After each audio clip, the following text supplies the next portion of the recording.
กูจะมึงไปเมื่อบ่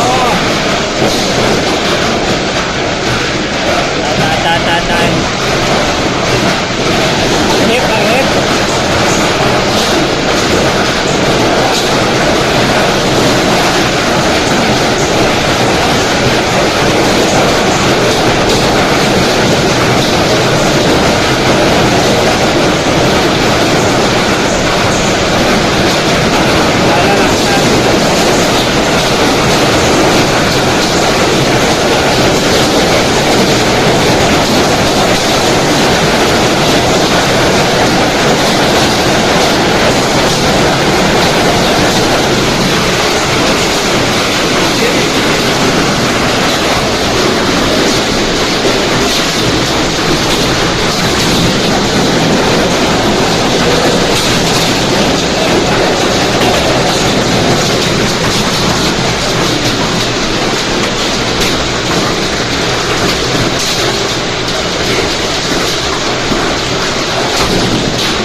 พอมีแหงมาสวยเด้อ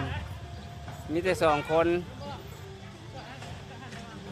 ลุงกับอาว